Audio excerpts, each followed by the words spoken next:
that, blah, blah, blah, okay? So key thing is proportional to the extension. And extension, right, you need to put a reference from what? From unstretched state, okay, or from the relaxed state, okay. I'll send you this thing alongside with the suggested solution. So up to you, right, which version you prefer. If you like to read the Marcus comment, right, some of which are quite helpful, you can refer to a suggested solution. Then this version, right, is you see how I really give the answer, and they differ from the suggested solution somewhat, okay, sometimes, not always. Because I want to give you a feel, right, of how the answer look like on this question paper, okay? So you know, you can sense, right, the length, the kind of thinking and so on, right? It's not just the suggested solution, sometimes can get very lengthy, yeah? Okay, so here, right, we have this very interesting situation. Normally, right, when we look at the spring, right, we only see how it is being stretched on one end, okay? You never see how it is being stretched on two ends, yeah? And actually, right, that mistaken view, right, that we always have, that the spring is always stretched from one end, right, it arises from, right, the fact that we always pay attention to the mass or the free end of the spring, where in fact, right, actually spring always are being stretched at two ends, okay? I can show you, right, how it looks like. Suppose, right, you have a wall or ceiling, and then here, right, you apply a force. Yeah, so I hope you actually realize, right, that if you look from the point of view of the spring itself, okay, this spring, right, is like static, right, or is in equilibrium. There's actually two forces pulling on it. One, right, is of course here. Another, right, is actually, right, this here, or forced by ceiling. Yeah. Actually, right, spring is always put at two ends one. It's just we don't pay attention to it. So this entire situation, right, is actually like a spring being put with a force F and extend by 2E.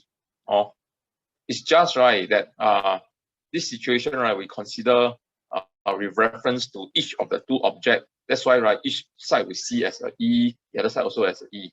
But, right, if this is a force F, right, the same force F for this spring, it will mean, right, that if you actually anchor it on a ceiling, right, on a wall, force F, right, will have caused 2E extension already. Okay, so if you were to write, right, a formula equation, right, connecting force and extension, is actually F equals to K 2E. Do you understand what I'm saying? So for this situation, right, it is actually not F equal to KE. It's actually F equals to K 2E, because that's the full extension. And why I show you the usual case, right, on the left-hand side, right, is to let you see, right, the comparison. It's actually just like the left-hand side. Normally the spring is also stretched at two ends. It's just we didn't see it only. Got it? Yep. So that's the first part. And first part, right, a lot of people got it wrong already, unfortunately. Or not a lot, but significant number. Because, right, they rely on their usual sense of F equal to KE. They never contextualize into this question. Okay. Then second part, right, how to find the EPE. You're supposed to show, right. So people who don't get the first part right, they will have problems showing the second part, and they probably will try to smoke but otherwise, right, it's very straightforward. You can use the formula half kx square, okay, the extension being 2E, then you can get 2ke square. Or you can use, right, potential energy equals to half fx, okay, half fx. F being the force, right, or at the particular extension, or the force when extension is X. Okay. Or if you look at the graph, right, it's very easy to see. Or this is the F, or this is the X. Whether you are talking about half kx squared or half kx squared or half fx, right? What you're interested in is the area.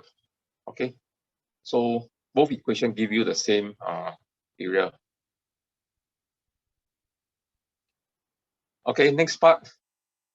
You're supposed to determine, right, the maximum speed attained by each sphere. So this one is straightforward because, right, earlier part you already, you see, sometimes, right, you may think that what's the approach to doing a particular part.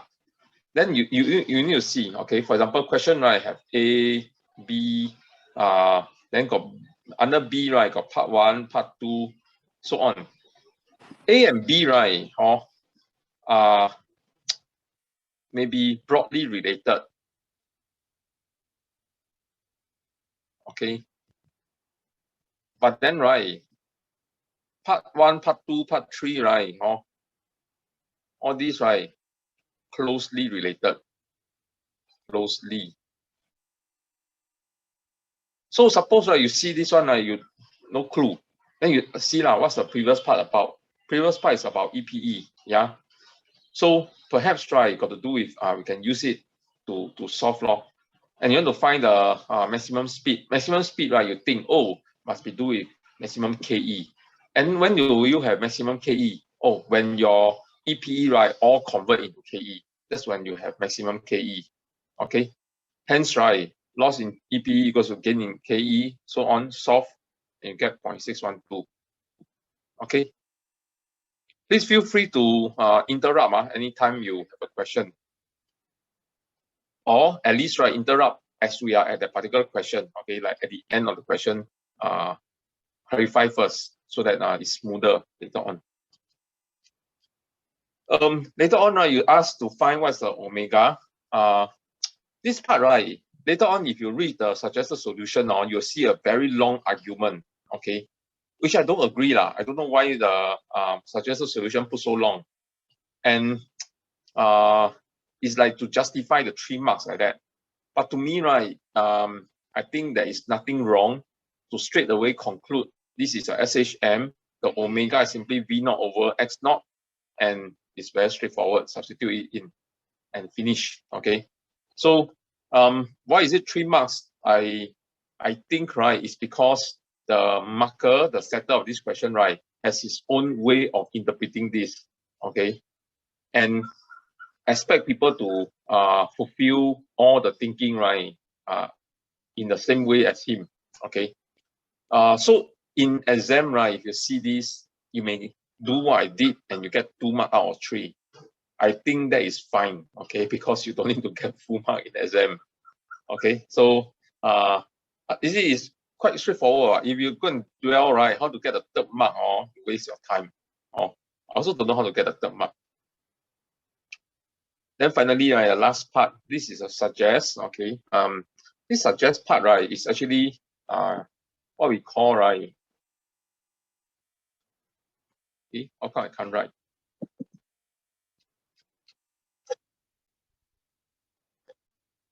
Sorry, let me go back again.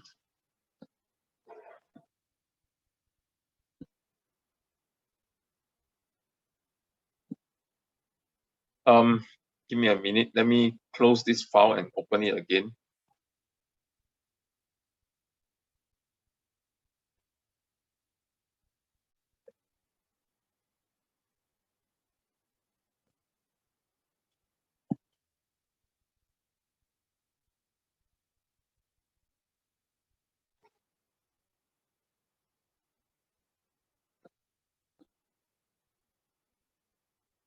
This kind of question, right, is what we call sting in the tail. Okay, that means, right, the last part of a question, which is made to be more difficult. Okay, so can, good, cannot, never mind, move on, or don't spend too much time. But let me suggest to you, right? Like I will always try to demonstrate my thinking, even in this kind of difficult question. And you'll realize, right, that actually they are usually not difficult. You just have to think, right? Follow the question. Question usually guide you. Okay. For this question, right, it says suppose we use a spring, okay, to model vibration of atom. Suggest one way, right, why this model is not appropriate. So you go back, right, and think this question, right, start off with what? This question start off with talking about Hooke's law. Okay, Hooke's law is what? The force in the spring proportional to extension. Then you can think lah. If you want to use this spring to model vibration of atom, right? Then this spring is the underlying principle, right, or law behind the spring is Hooke's law. So you ask, is the bond, right, between the atom, is it appropriate to use a Hooke's law kind of situation to model that? Then you think, use your other knowledge about this kind of bond. This kind of bond, right, is will it get stronger and stronger and stronger? The force gets stronger, right, as the particles are being put apart, just like a spring. Answer is no one. The bond is strong up to a certain point, beyond which you pull, you break the bond already. And this bond, right, probably is going to be weaker over distance also, because it's an electrostatic bond, right? So when a plus and a minus are being put apart, right, they will experience weaker attraction or not stronger. So just that will do lah. Okay. So there's many things that you can say. You can say, right, that spring force increases linearly, okay, whereas, right, in this case it's not linear.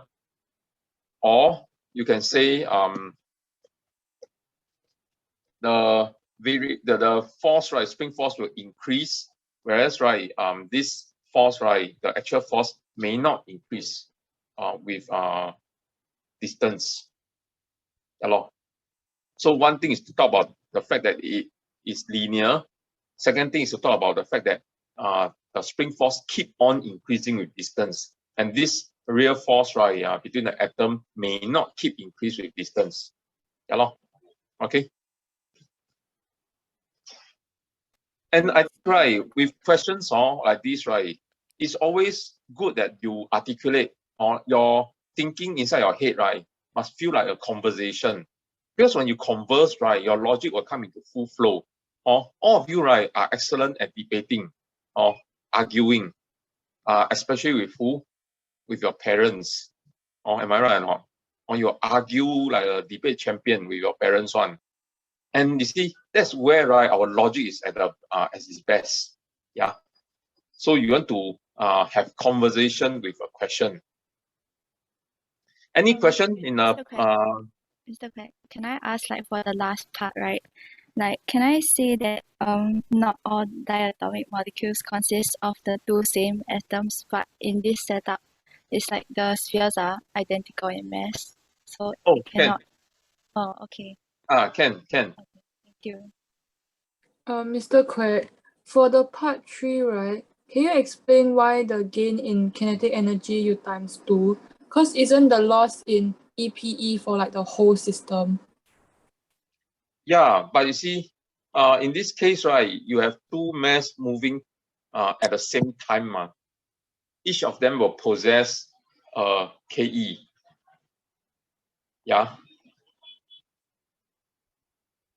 Then wouldn't their KE just be from the gain in KE be just the loss in EPE? Like just 2 KE square. Why do you times 2 for the kinetic energy? No, because, right, the kinetic energy, you see, the EPE is in the spring, right? But the KE, right, is manifested in the movement of the two body. So when they move, right, they will like let me change into my camera mode.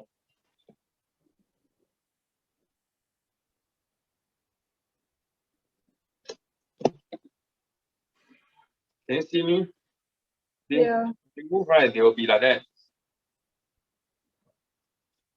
So see, they have both got KE. Yeah, so you have to times 2. Are you convinced or not? No. Why not? Because isn't like the EPE the 2ke square just from the system alone, and then one sphere will just gain all that EPE, so you don't even need to times 2. So then the other sphere do what? The other sphere will also be the amount of energy will also be converted to the other sphere. Then the energy come from where? If all the EPE give to one sphere, then the other sphere's KE come from where? But then if you say like that, then isn't the KE of one sphere divided by 2? No, it's the EPE of the spring divided by 2 to give to each sphere. Understand or not? You see the spring being stretched, right? At this position, fully stretched on maximum EPE, then come back, recoil at the equilibrium position, right? All the EPE gone, convert into KE. So they will each take half. Oh. You have pocket, okay, to put that bulk of the money, right, that you just earned, okay, into your pocket. So you put half in each pocket. Okay, thank you.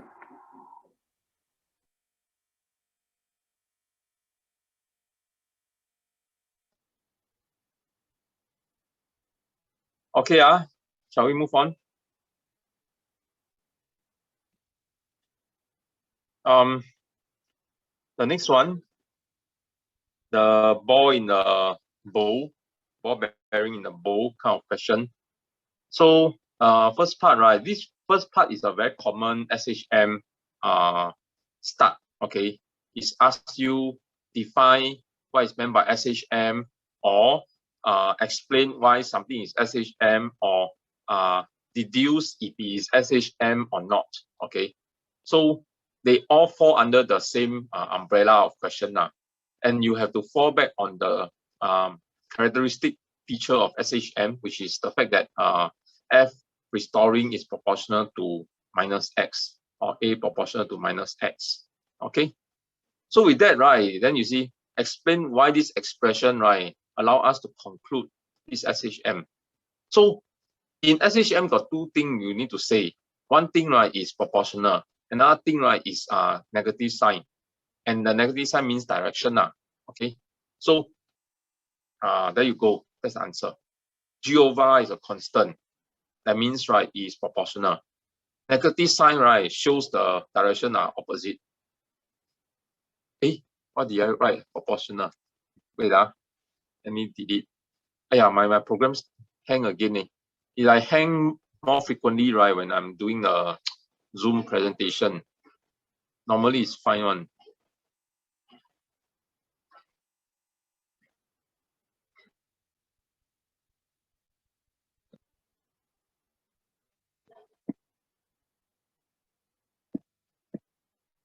Okay, you can get the answer down if you miss it out.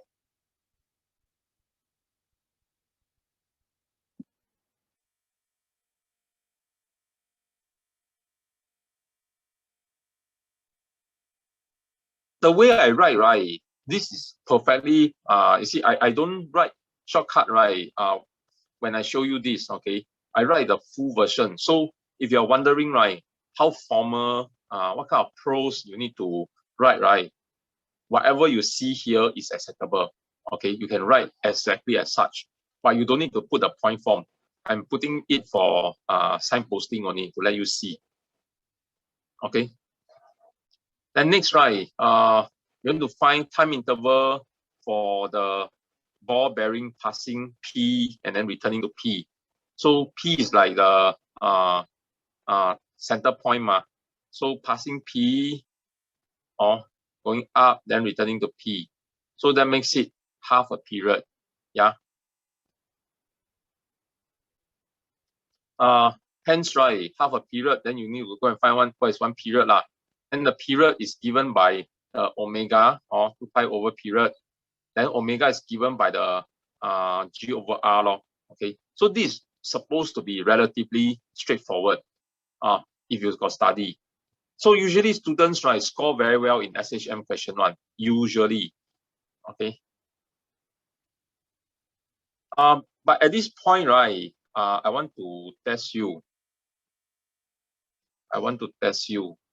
Okay? Suppose, right, this is an extension, because I want to use this question to say something. Oh, number one thing I want to ask you, right, is this is curve, right? Not okay. Why still can use or model it as SHM? Oh, this is the first question to ask you. Why then? Or you can think about it as pendulum. Pendulum, right? Oh, it's also curved.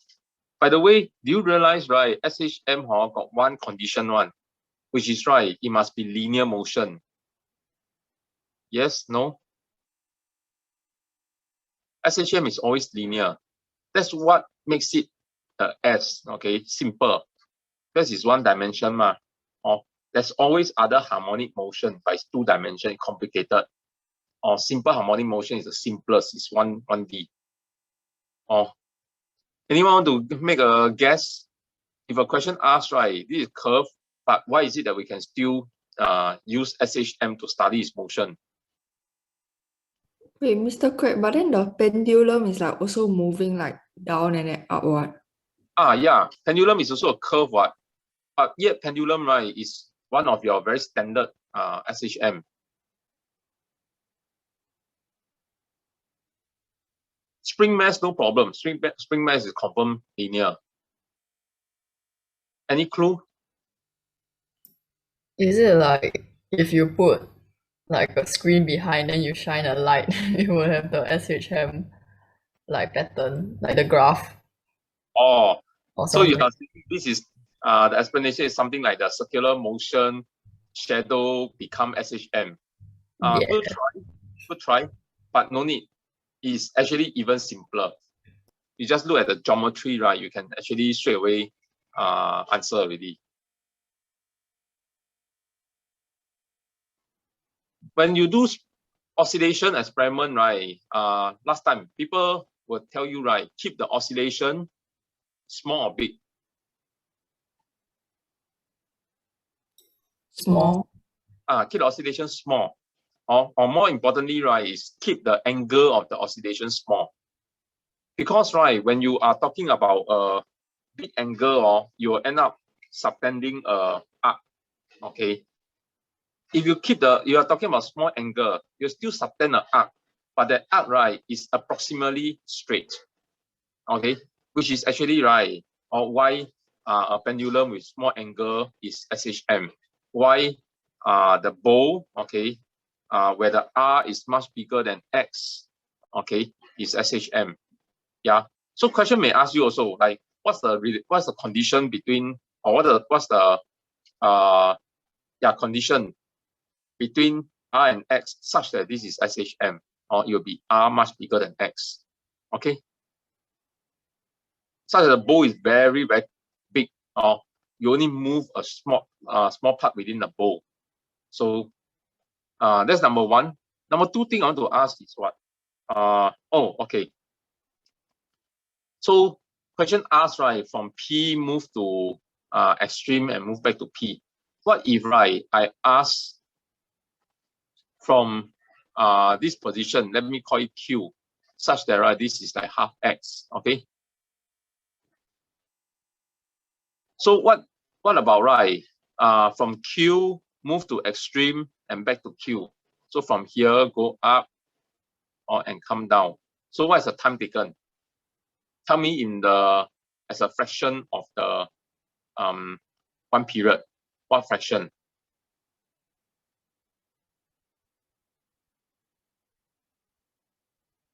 Oh, 1/8. 1/8. Because this is like 1/4 of the distance, right? On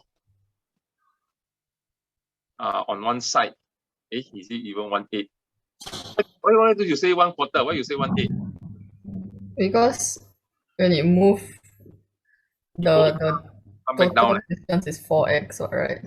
Huh? The total distance you'll move is 4x. So one period you'll move 4x. One period you totally move for 4x. Then here you move x ma. Right not? You move half x times 2 ma, right not? Oh, So 1/4. You want to change your answer to 1/4 instead? yes. 1/4, right?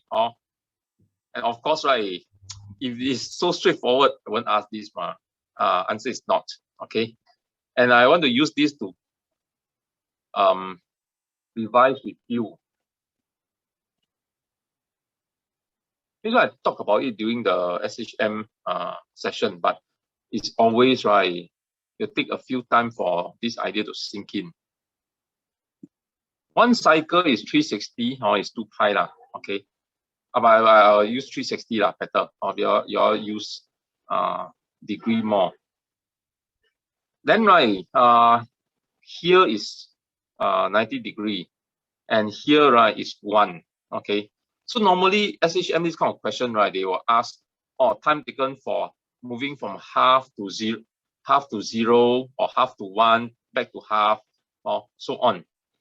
So you got to realize, right, in a sine graph, to get to halfway mark, right, it takes different angle depending on where you set off.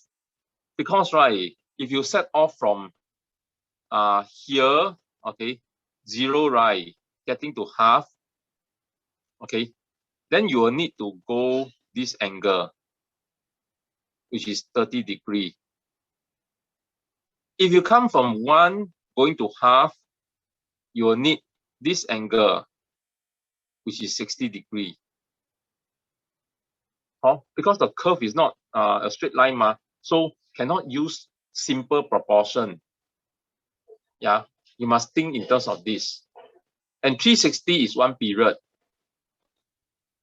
Yeah, so then you see, right, what is the angle that this oscillation, right, went through, or for whatever that you want to find out lah.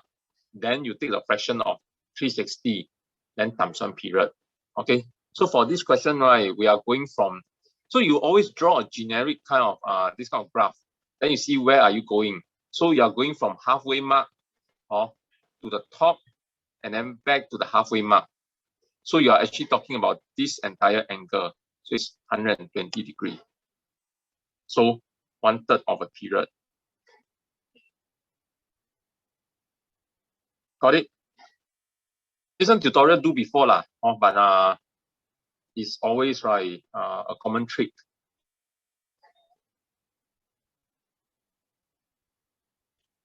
Next next part is very straightforward. Okay, but this part, right, straightforward. Most people will get 1 mark. You will have gotten the graph right, and you will have forgotten this. Am I right? How many of you have both? I also don't know. I can't see you raise hand, but never mind. Okay, you'll know it yourself lah. So what in a question tell you that you must actually label this 1.0? As you see, right, what I highlighted. Y-axis don't have unit lah. How come x-axis, right? You see, usually sketch we don't put a unit ma. Why we put a unit there? It's because, right, for you to label, okay, the value of the peak. You understand what I'm saying? Okay, so you got to find the natural frequency from the period, which you have done earlier already. Then last part, find what describe and explain. Also, this question, right, read carefully. Got 2 requirements: describe and explain. So first, right, is the explain part lah. You can write in any sequence lah, but as long as the things appear. So explanation is what? Oh, there is actually a resistive force, and this cause damping. Yeah, so this is like 1 mark. Then the describe part, right, got 2 points that you need to describe, okay. One is that entire graph, right, will be lower. Okay. Then, right, the peak will shift to the left. That means the resonant frequency change. Okay. So this part, right, is also known as resonant frequency decrease. Okay. So this one be careful in case you write, but actually not important okay, just for you to know. Natural frequency only got one. It belongs to the object. Okay. Then when you have some damping, right, the whole graph will change, right? Or will become like that, right? So this value here, right, we don't call it natural frequency. We call this, right, resonant frequency. Or it is the new frequency where resonance happen. Natural frequency only got one, which is in a state whereby there's no damping or super light damping, like in air. Okay. Or you can say, right, in air, resonant frequency equal natural frequency.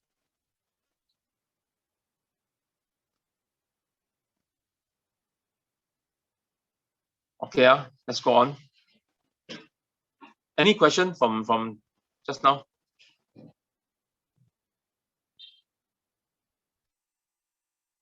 Okay, if not, let's continue. This is the turntable question.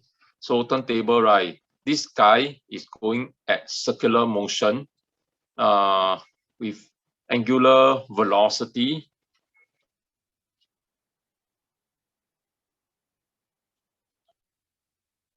Omega. Okay. So this is for circular motion. SHM, right, also got omega. But it's actually angular frequency. Okay. And for the turntable case, right, okay, the omega for both are the same. Okay. Same for turntable. Or same numerically. Got it? And this question, right, you will go on and show why is it the same law. First, you're asked to find the expression for angular displacement, straightforward, equals to omega t. Find st in terms of these three, also straightforward, r sine omega t, or r sine theta first, then you got r sine omega t. This one some people may struggle really, because you see, this is the distance on this st. Okay. Thus, right, is the opposite side of the angle theta. So it is r sine theta. Yes, this is r. So what you want to look at, right, is this triangle here.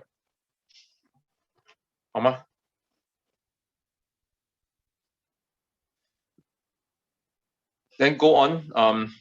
So now, right, they ask you describe, right, or they first derive how acceleration changes with its displacement. Okay, so derive, I also don't know how to derive, but don't worry too much. So you just let x be st first, so that it's easier to write. Then it's equals to r sine theta sine omega t.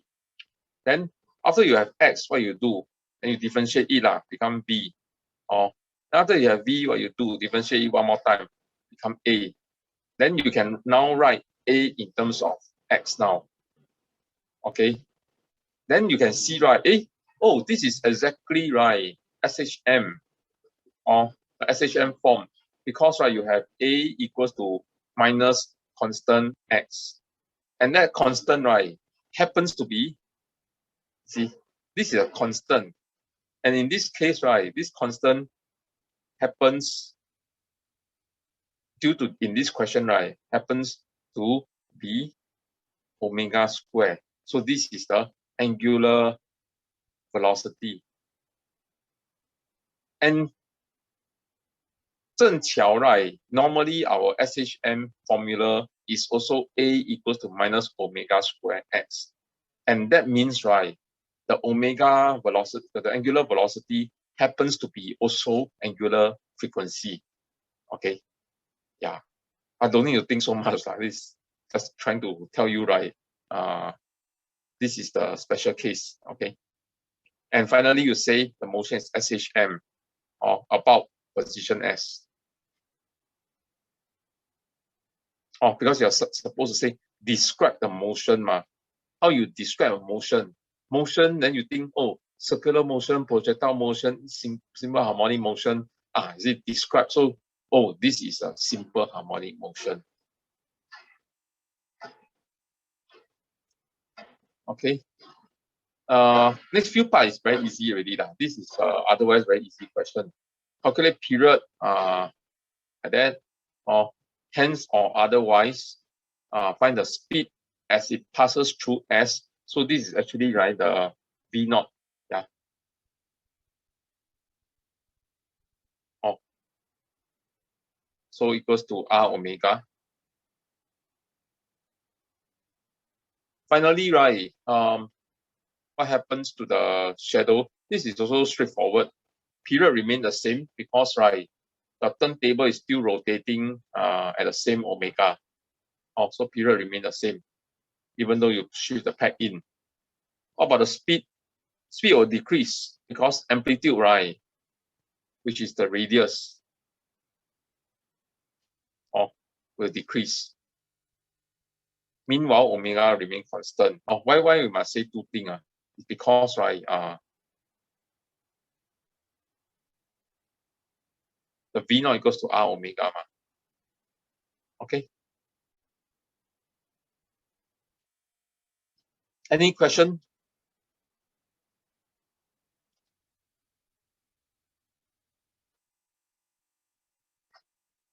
Some people ask, right, what SF should I put for question, for all your answers, right?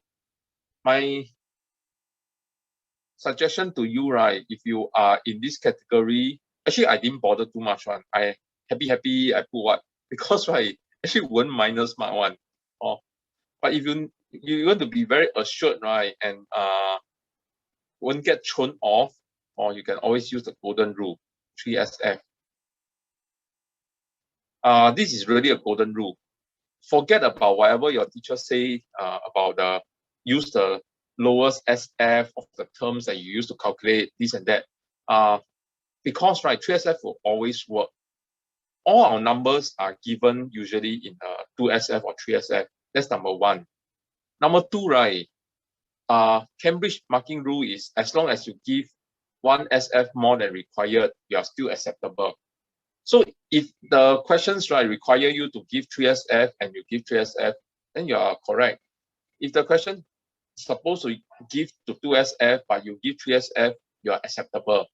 So in both cases, right, you use 3SF is okay one. So just always use 3SF. Okay. 2SF will have a problem because sometimes you do a subsequent part, right? And then you already round off one time, then you use the answer to go and calculate the next part. Some people, they have a bad habit. When they calculate the 2SF number, right, they use the 2SF number to go and calculate next part instead of using the intermediate answer. Then they will end up with a final answer that looks different from what appears on the marker's solution. So if the marker mark until very tired, right, and wow, very angry already. Usually when we are marking, our mood is very, very bad one. Okay. So we see the answer, right, especially coupled with ugly handwriting, all these a bit different. I just minus first. I don't care one, minus first. Later on, if I mark wrongly, you will also come back for me for marks, right? That's why I don't care. Just mark wrong first. And also teach you a lesson, and also vent my unhappiness on you. Okay, who asked you to write ugly and didn't calculate correctly? Okay, next part. You see, just now it's part A, now it's part B, right? Part B is totally different situation. Now it's a spring mass. Just now it's a turntable. Yeah, that's why I say part A and part B mildly related. Okay, or broadly it's still SHM. Now you're given a V against X graph. Okay, next page. Calculate maximum force, okay, on P. Yeah. I missed out the second point. Write down a position where P experience maximum force. Okay, so how to calculate? I show you two methods here. I prefer the left-hand side one. Okay, so this is preferred. Why? Because cleaner. You have a V against X graph. If you can use the V0 and X0, right, it will be wonderful. Okay, so you see, F max is equals to MA0. Yeah, A0 is what? It's omega square X0. Then what is omega? Omega, right, is V0 over X0. And both values, right, can be gotten from the graph. Okay, thus, right, this one is very clean, or one time finish. Okay. If you want to use method 2, some of you may be thinking in an energy point of view. So see, basically, right, method 1 is force point of view. Method 2 is energy approach. Okay, slightly different, but they are still mechanics. Okay, make no mistake, they will lead you down the same road one. It's just your start point different. Or eventually, right, when you do the calculation, the two paths will converge. And you see, right, so method 2, right, is to equate max Ke with max Epe. Then you are trying to find what is the K first. Okay, there's a K, right? Once you know, then you can go and find what is the spring force, ma. Okay, and you realize, right, that when you write until the last, so I don't substitute first. Oh, these kind of things, right? This kind of work, this is a working thing. Some people, right, every step also substitute and substitute until full of mistake. Oh, and it's no good. Why do you want to keep on substituting at every step? Because, right, you mean that you incur a lot of time calculating. Why don't you simplify and calculate only once at the end? Okay, so you see, that's what I did, right? I never calculate out K first. I just put it in. Then you see, at this step, right, this is exactly equals to here already. Oh, so that's why I say, right, you may start off through different approach, but eventually, right, it's the same physics here. You'll converge into the same narrow path towards the answer. Okay, so next up, right, if there's air resistance, sketch on 6.3 a possible variation. Oh, by the way, where's the position at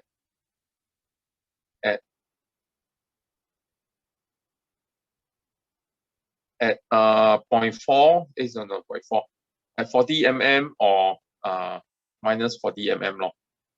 So x equals to 40 mm. Or they ask where will you have the maximum spring force, or minus 40 mm. Okay. So now let's go on to the graph.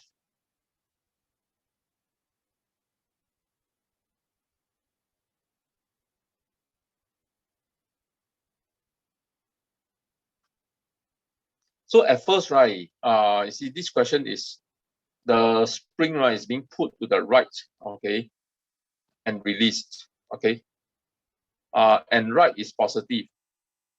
So this means, right, that your initial release point is actually here, okay.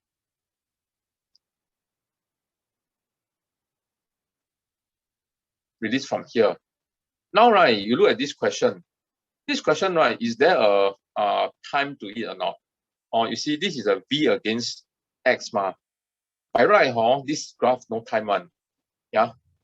And this graph, how you get is the relationship B square equals to omega square X0 square minus X square. So you see, this is actually a ellipse equation. Okay. So how come, right, there is a idea of time here, although the equation doesn't show? Because, right, if you study this entire oscillation, right, you can observe, right, from the point after you observe, release, okay, so this is time equals 0. A while later, right, this box will have been moved a bit to the left, okay, yeah, and moving which way? Backwards. So coming back from equilibrium position, right, it will be going opposite to your the displacement the polarity. So see, we are starting from a positive displacement, right, and released, and it will go leftwards. So negative velocity. So that means, right, if you start from here, a while later, you actually end up here. Oh.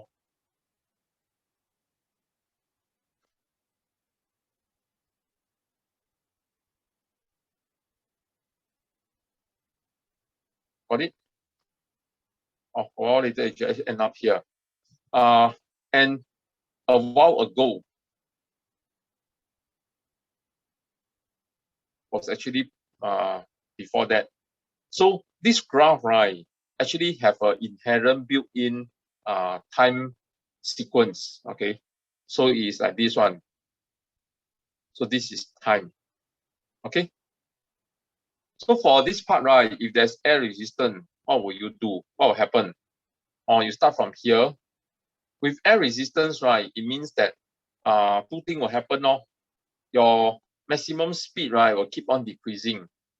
Because, right, your max KE will decrease over time. Or your total energy will decrease, your max KE will decrease. And your amplitude will decrease. Okay. So KE max or total energy will decrease. KE max decrease. And V naught will decrease with damping.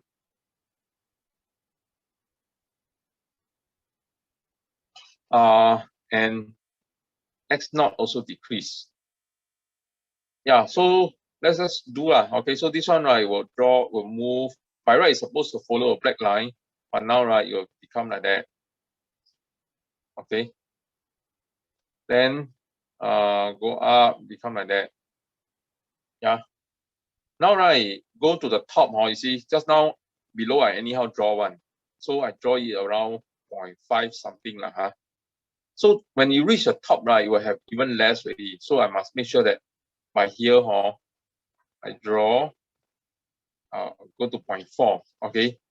Then on the right hand side, right, I reach 0.35, right, or around there. Then here I must reach lesser lah. And just now it's 0.4, here maybe I go 0.3 lah, and so on.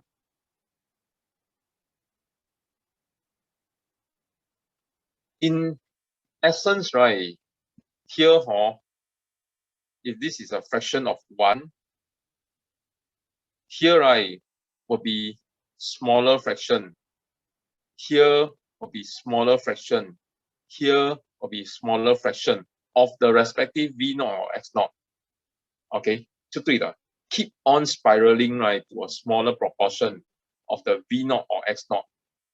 Okay, and that is something that you need to take note. Because, right, if I were to mark this, I will mark for this idea. Some people, their drawing is sloppy. They know it's a spiral, but their spiral, right, is not quantitatively, right, consistent. Or they some part, right, never spiral enough, or never spiral inwards at all. It just overall look like a spiral, but spiral means what? Spiral means, right, it is contracting all the time. Or a spiral keep on contracting one. Okay. I shouldn't have clicked save. When I click save, you will exit.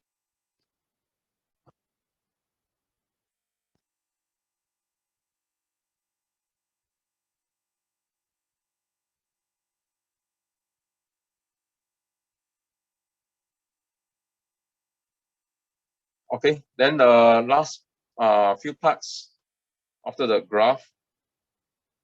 What is meant by resonant? These few parts, right, I feel the question too big, line too little. Okay, so I have problem squeezing in. And maybe it's just I'm too particular. I want to write out my understanding properly without using too little words or without shortcut. Resonant is a phenomenon or when, right, oscillator or oscillating system gets maximum amplitude or resulting from the driving force frequency and the natural frequency coinciding. Okay, so got two parts to say lah. It's right. You get maximum amplitude when you have resonant. It means that this guy right will get maximum amplitude, which is like the graph ma. And why you get maximum amplitude is because the driving frequency equals to natural frequency. So that's part one. Next part, using energy consideration, why total energy increases to another value at steady state. Okay, so got two things to say. Number one, why it increase? Number two, why is there a steady state? What's the origin of this steady state? Okay, so let's talk about the why it increase. The periodic force, right, does work, and this increases the total energy. Okay, so up to this part, right, is why increase.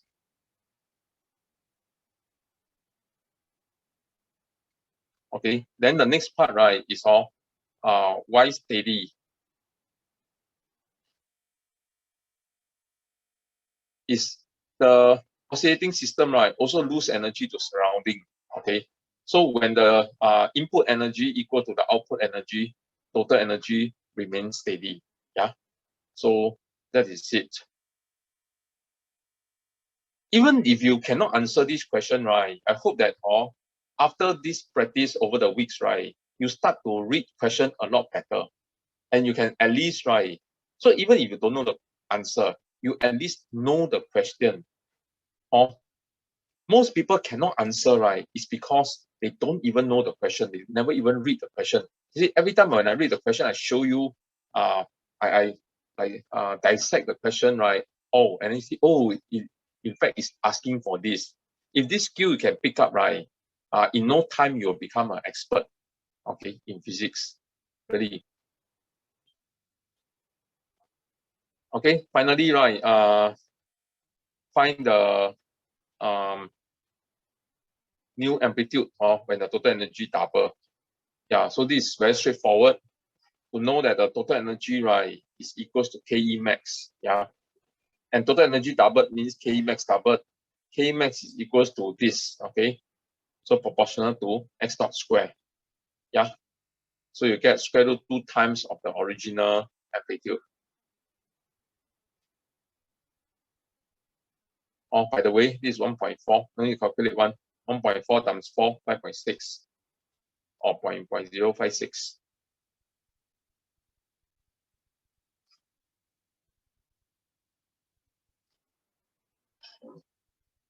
Okay, most fun question of the set, I think. This question 4.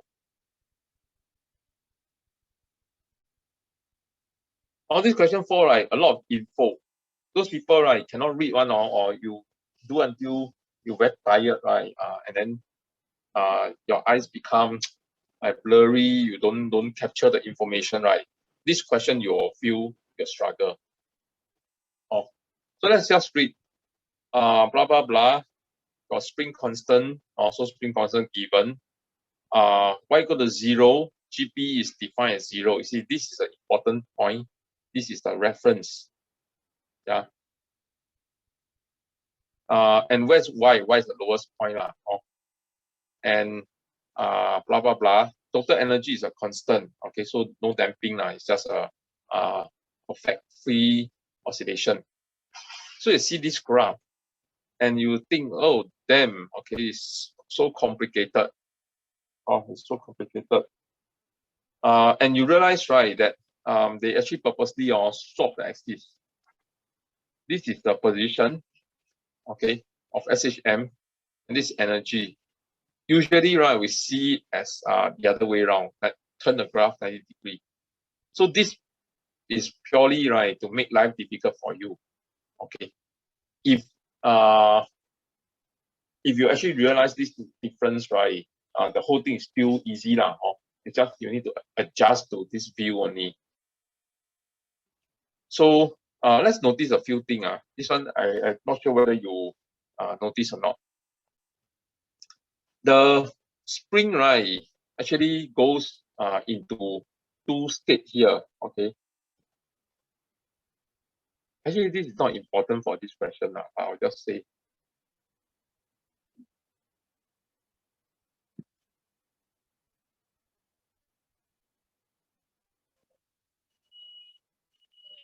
On top, right, you actually have the spring.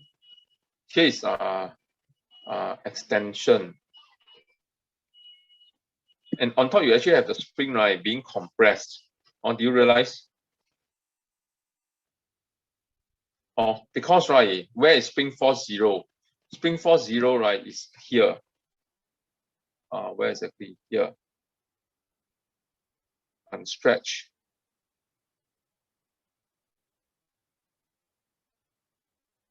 Yeah, this kind of spring is very uncommon. Very, very uncommon. It can both be stretched and be compressed. Very uncommon. But don't think too much. Okay. Just in case you're thinking, how come, right? The EPE graph, you can actually see the turning point and what's the significance.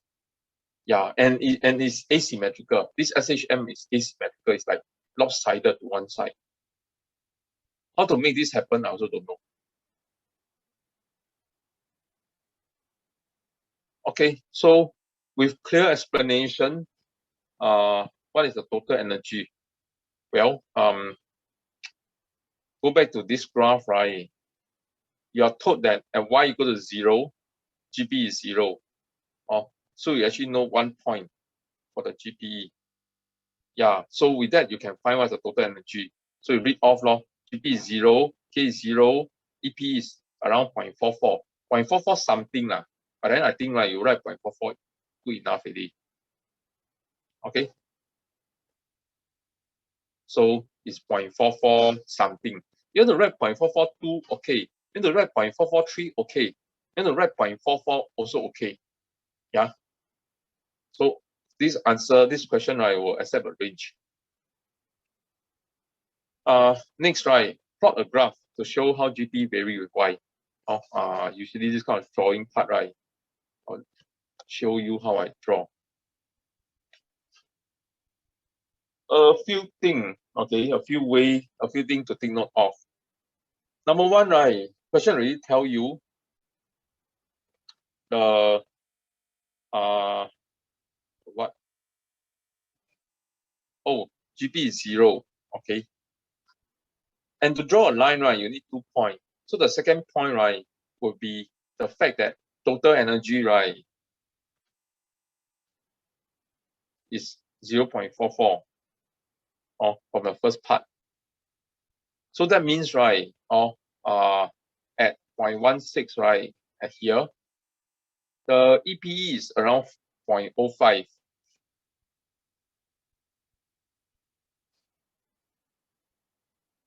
KE is 0, okay. Therefore, GPE will be 0.39. And with that, you can draw already, Let me try to draw it nicely to show you.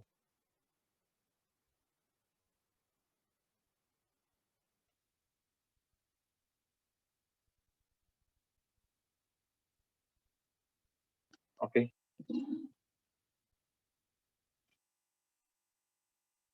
Can.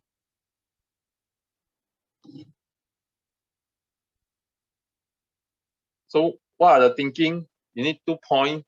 1 point is given by the question already, 0 when y is 0. Second point is to use the total energy equals to 0.44 to figure out the GPE. Some people, the mistake is to draw what? They will think that here, GP is equals to 0.44, and they will draw this version instead. Too slanted. They will draw this version. Okay, and this wrong lah.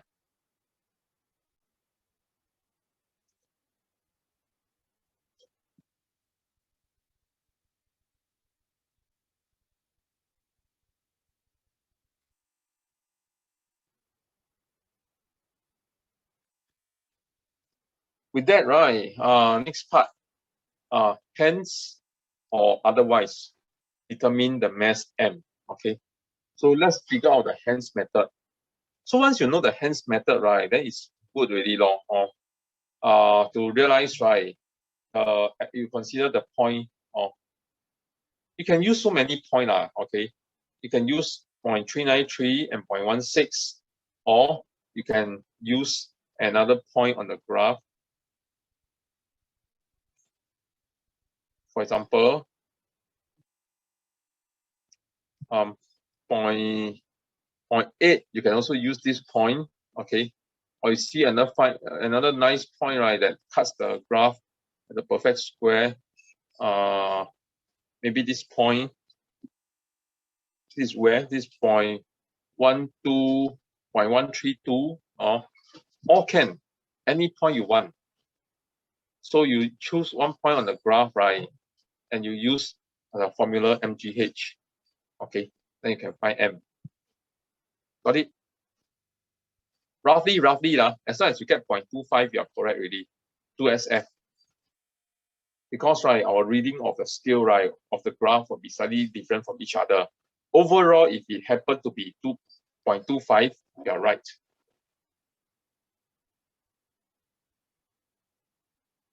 Okay, another way, right, is to use the fact, right? This is very difficult. I feel nobody will ever think of this one. I don't know. I think only the like to think in complicated way kind of people will think in method 2. So at y equals to 0.08, which is the equilibrium position, or what's happening there? Net force will be 0 lah, the equilibrium position. So the spring force will be equals to mg. So you can write mg equals to ke, okay, kx. And from there, find what is m, because you already know what is k, or k is given in the question. Yeah, so that's another way to get the mass. I pause a while. Any question?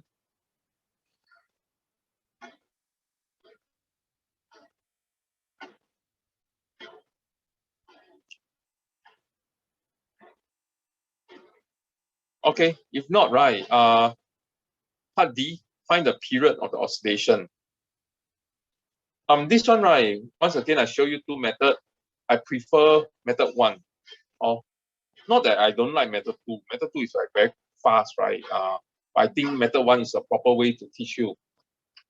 So far, we use the GPE graph, we use the EPE graph already. EPE graph not yet lah. Then KE graph haven't used. Find the period related to omega. Then you think what formula relates energy to omega? Oh, KE max. It's like if you do your bookwork well, right, you remember the formula, you'll be very fast one. Find period related to omega. Omega related to what energy? To the max KE. Hence, right, just read off from the graph log, then manipulate the terms around, make period the subject. And once again, you see, right, I don't keep on solving part by part one. I one step, right, manipulate until the correct thing is the subject. I only do one substitution. Okay.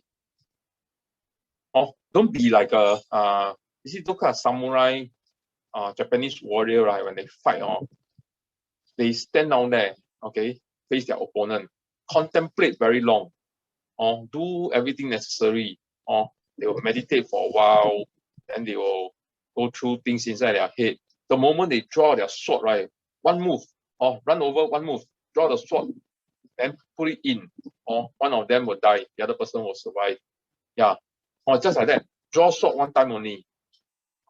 Okay, not too much. Last part. Right hand side, I never tell you method 2. Method 2, right, use the formula. Okay, T equals to 2 pi m over k.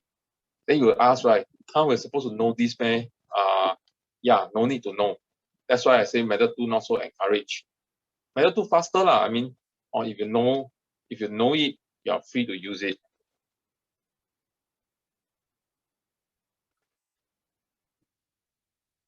Lastly, evaluate the work done by the spring force on M as you move from 0 to 0.16.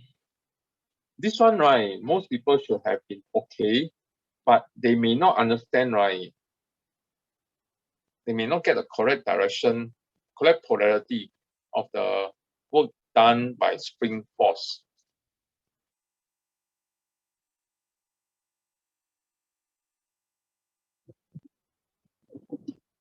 So this is 0, this is 0.16, yeah, the height. So you see, spring force act which way? Spring force is acting upwards. Okay, and your displacement, right, is also upwards. Okay. Thus, right, in figuring this out, or you can know that work done by spring force is a positive work. Because, right, a lot of people will get confused one. Or when is it like work done by spring force? Is it change in change in EPE? Is it the increase? Is it a decrease or what? Or you get very confused. Okay, they don't know whether need to put a minus sign or not. But if you see this, right, then you'll be very clear because the force and the distance move same direction, so it's a positive work. Okay, and anyway, more broadly, right, work done by spring force is actually equals to minus of change in EPE. Same as, right, work done by gravity equals minus change in GPE. Okay, these two, if you want to, you can memorize. Anyway, read off from the graph, you'll get 0.39. Okay, so this part is just read off from graph, quite easy. I stop for a moment. Any question?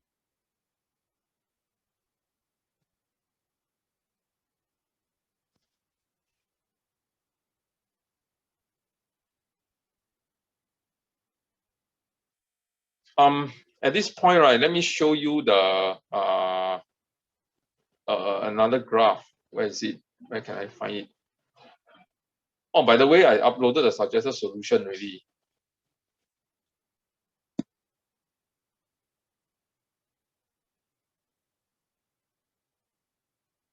Let me show you, right, this part of the suggested solution. They show the proper graph, the original one that you're used to seeing.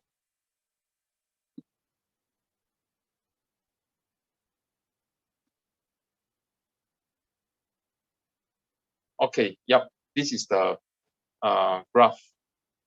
So you see, normally, right, we see that our energy against, how do I write here?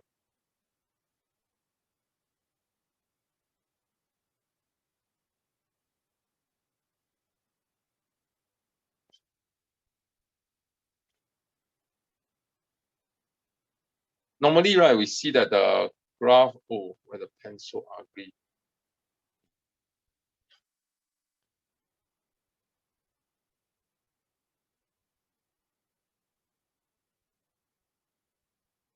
Energy against X, right?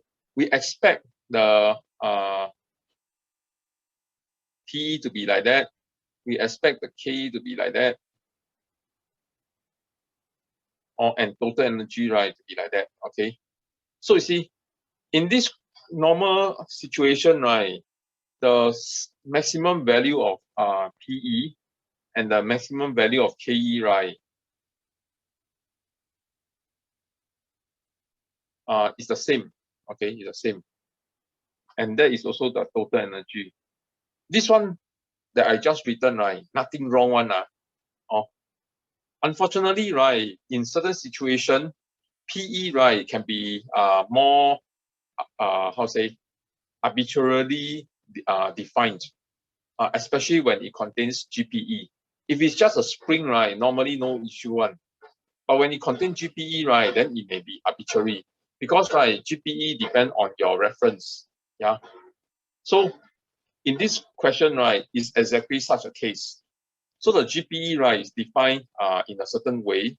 Then the EPE is also not a very nice EPE, right? But combine these two, EPE and GPE combined together, right, you will get this potential energy. Or how to prove it to you? I can't, but I can tell you it's confirmed correct one. Okay. And this graph, right, the potential energy is floating. Why is this floating, right? It's because I define GPE as 0 at the lowest point. Oh, then you give me this answer. But if my GPE, right, let me change the color to match this thing. If I draw it, if I define it as such, then, for example, this way, yeah, then this entire graph, right, will have shifted down already. It will become like that. Or shifted down by how much? Around this amount. Or you have shifted down if I define GPE differently. If I define GPE even differently, right? So I make the top GPE 0. Then this graph, right, will have been shifted down further. So it may become like that. Okay. So, and correspondingly, the total energy will also shift. Total energy will shift. But right, it shift never mind one. Or what is constant, right, is the fact that right, KE and GPE are interchangeable. So KE increase means GPE decrease. So what's invariant in all these cases, right, is that this thing and this thing, this gap here, right, the rise and the drop, this is a constant. And this is constant and is equals to KE max. Full stop. Okay. Got it? So it's just right that you are defining KE to be at a different level, but your drop and rise, right, remain the same because it is still talking about the same SHM or with the same amount of energy associated with that motion. That energy is real. It's not variant or it's not going to vary according to where you define your reference level or your base level. So it's a real energy and it's equal to the KE max. Okay. So I'm just doing some physics teaching. This one is something that important to know, because sometimes you may be put in a situation you need to draw the new PE. Or I've seen this before. We test this kind of thing before in exam. Yeah.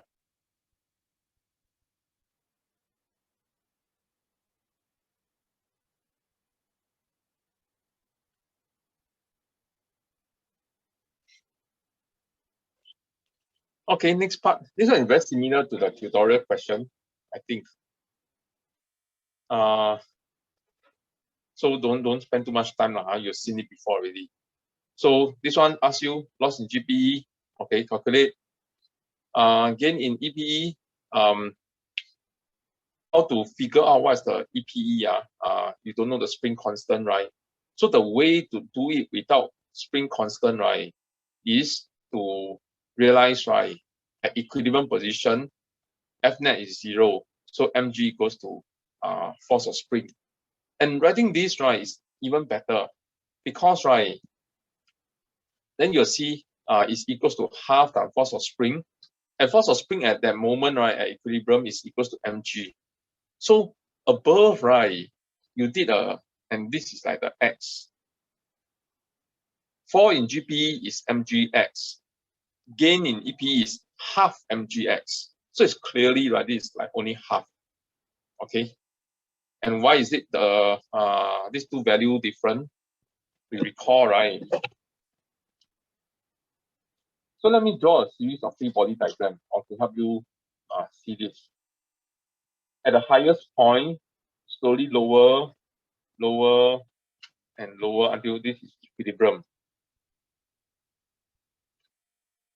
You can see, right, that the weight, right, is always constant one.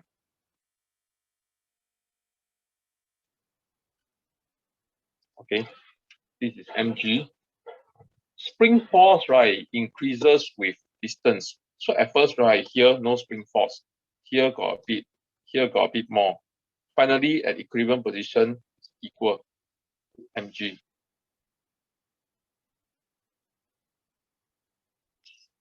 Then, right, if at the beginning no spring force, right, how do you gently lower? Gently lower means you don't allow it to accelerate. You don't allow it to gain KE. Means, right, that you have to support it. Or you have to support it. You have to support it. Then finally, right, no need to support because spring can support itself. Okay. So drawing all these three forces, right? Let's say in a graph.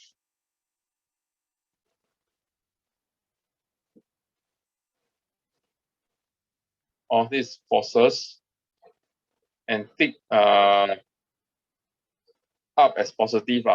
Okay.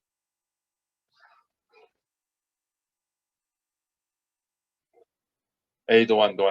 I want to tick down as positive because this thing is being lowered.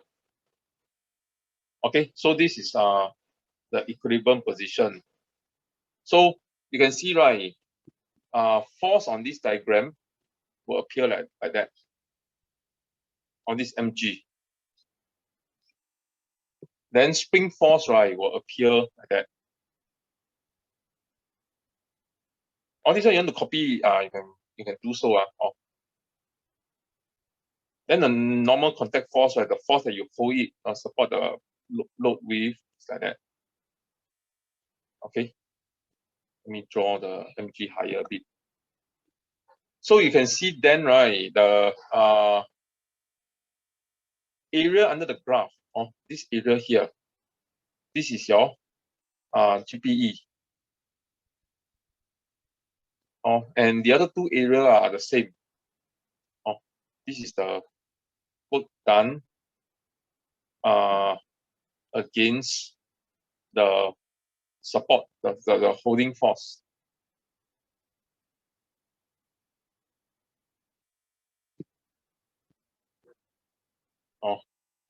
This is the work done against spring force. Yeah, okay. This part, no SHM lah, it's just WEP and forces.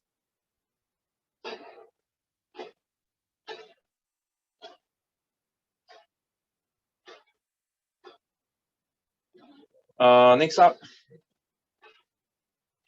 blah blah blah. This thing you say into SHM, you know the amplitude 0.1 meter. So find maximum speed. This is simple. Okay, you already given the omega, so just do the calculation. Next part, right? Label P and Q. Okay, so P and Q are here. As you pull it down, and take upwards as positive, so P will be negative x naught. And Q is when it first returns to its equilibrium position. So you see, why they ask for Q is to force you to think, right? When it first returns to equilibrium position, x will be 0, right? So it's along this line. But you have two candidates. One is a plus V, one is a minus V. But you realize, right, when you go down to the lowest position and you release, when it returns to the equilibrium position, right, first return is on its way up. So V must be positive, which is why, right, Q must be the positive version. And that tells you, right, this graph the time is like that one. Okay. And you must have by now figure out, right, this thing, this direction, right,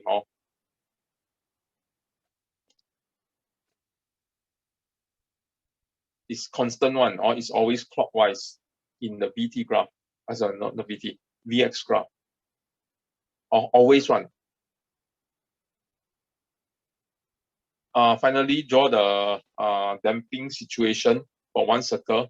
So I told you, right, like keep on reducing. This one maybe is, I say, 0.7 times. Then this one you make it 0.6 times. Then this one you make it 0.5 times, whatever lah. Just become smaller can already. or it's not important to get the correct ratio, like a very strict ratio, but it's just keep on getting smaller.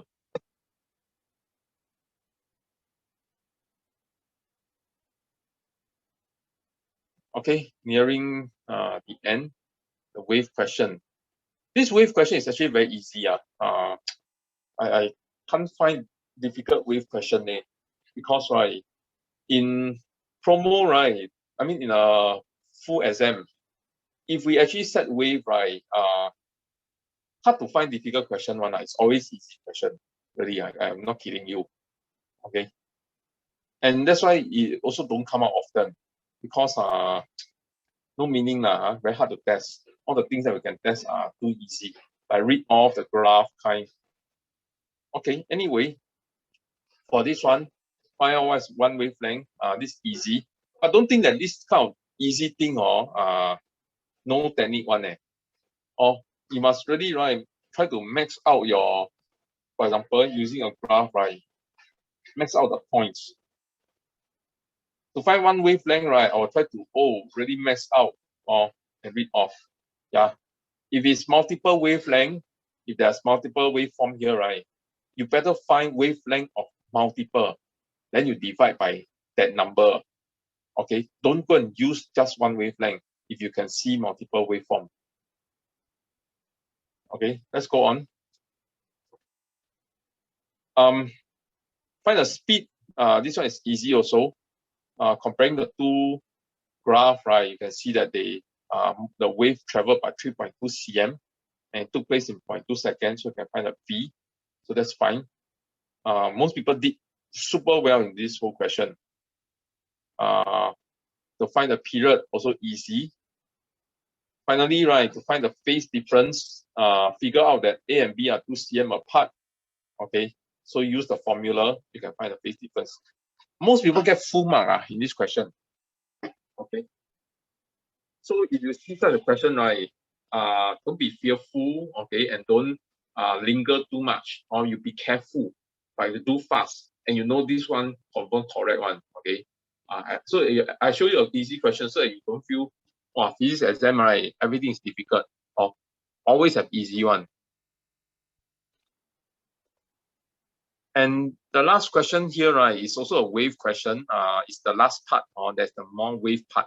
In front is more superposition part. Okay. Coherent sources, don't say already, say too many times. Now go on. This is an interesting question. Okay. Why? Later we'll see.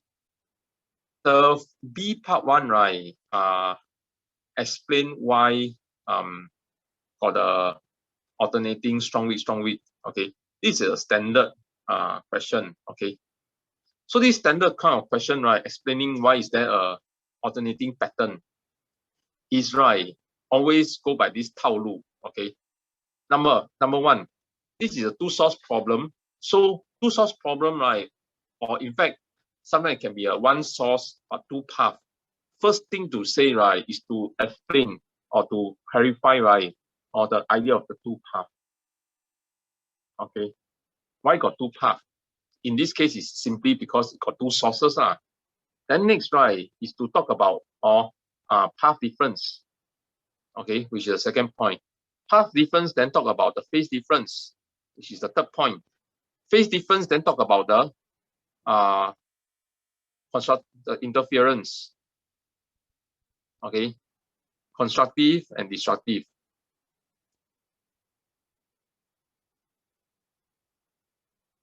Yeah, so this is like the 套路, confirm always like that one. Yeah. And then you must be careful, don't straight away say constructive interference. And you must say constructive interference, hence strong signal, or hence high intensity. Destructive interference, hence low intensity, or intensity minima. Okay. So, yeah, this is the straightforward part. But still, right, a lot of people will still gabra because they cannot see, right? They don't have a logic chain. See, what's the important thing, right, is logic chain. This chain, right, established inside your head, then it's like just very easy. Just sit down there, follow the chain, write out the words. or full mark already. Unfortunately, when now this question only give you 2 mark. It's supposed to be more like a 3 or 4 mark question. Okay. Last part. Okay. So let's look at this diagram. At this part, right, the answer suggested solution, right, of problem. The explanation I feel not correct. So anyway, to here, right, let's see a diagram again. We have S1 and S2, 200 meter, and then the road is 15 km away, very far. Okay. Then, right, my way of doing, right, is actually, this I've experienced. I know this is confirmed double stick question. Okay. So to find position of strong signal to the next strong signal, right? This is the same kind of thinking process as finding, right, what is the separation between the bright fringes in a normal double slit. Why that? Because, right, what is characteristic in a double slit experiment, right?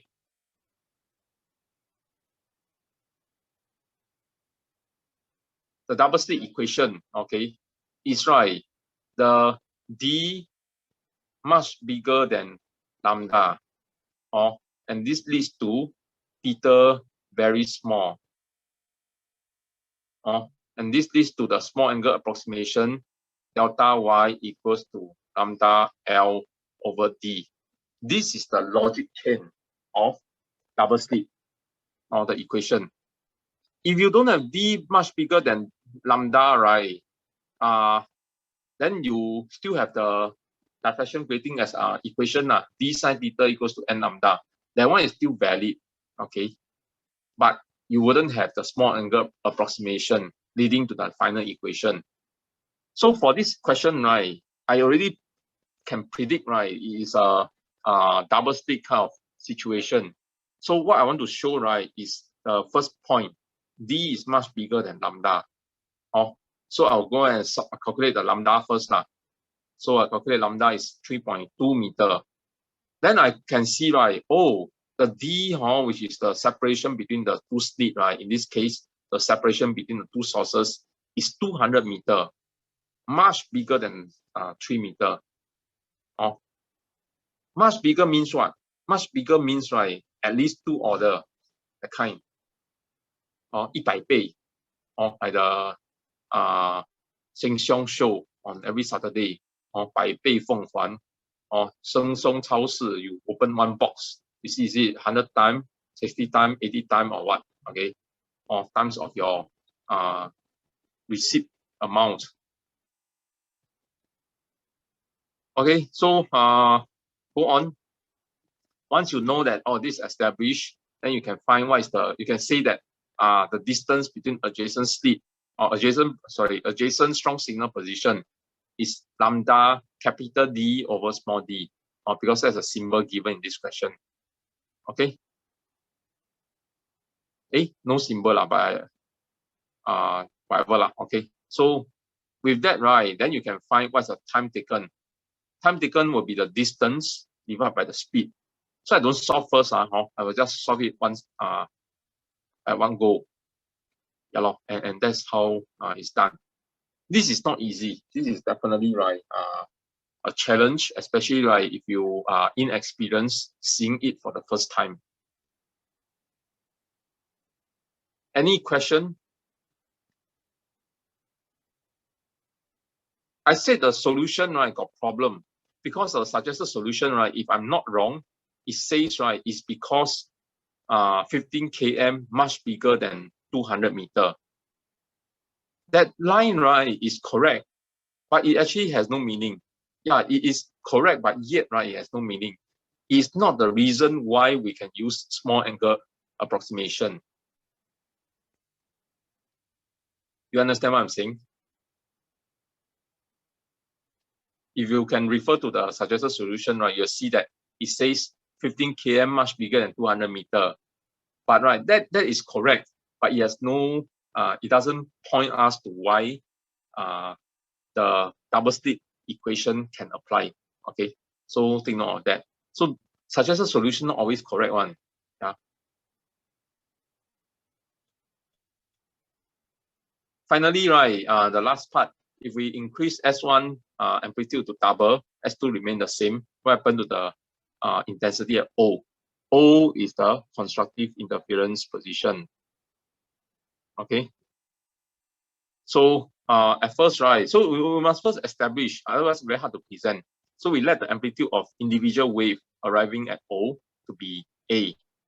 Okay. Then original intensity, right, will be I naught.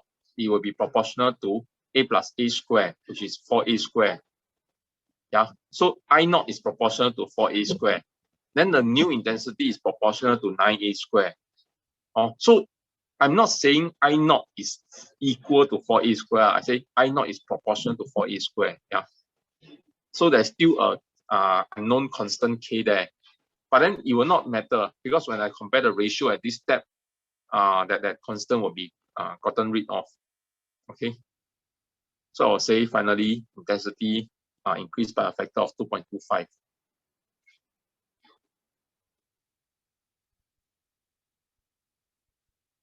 Wait, Mr. Quack, if like the original isn't it like increased by 1.25 from the original? Oh, up to you to say lah. You can say it increased by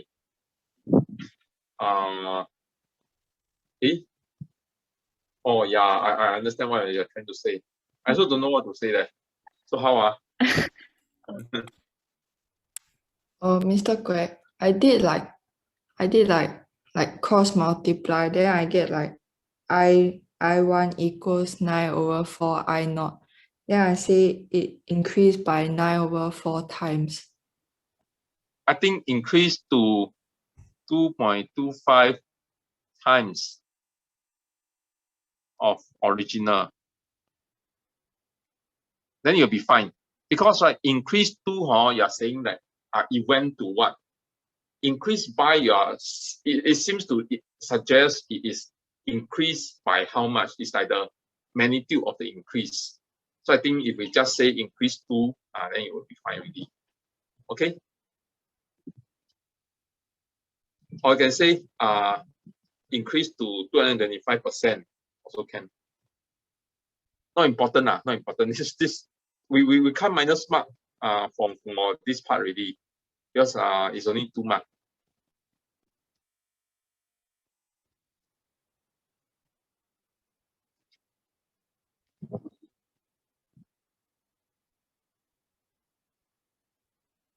Okay.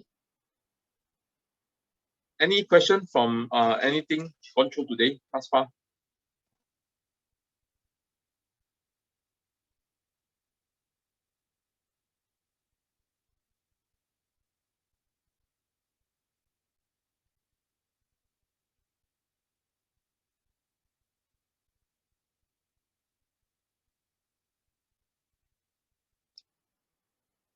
I'm quietly confident by the end of this whole series of section, right?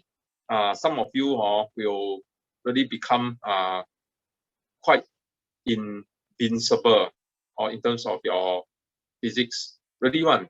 I feel physics is not a subject whereby you will keep on struggling along the slope. When you're along the slope, right, you're just different degree of being weak. Once you're big, once you're strong, right, your score will suddenly elevate to a very, very godlike kind of score, or you'll be always 80 plus one. Very hard to get back 60 plus, 70 plus, 50 plus. Those 50 plus or 60 plus or 70 plus, 70 plus is quite good already lah, okay, but 50 plus, 60 plus, 40 plus, they are just different degree of weak. They are all not strong. They all have a lot of problem one. Once you are okay, right, you'll straight away quantum jump. You'll exist, right, in the God plane, okay?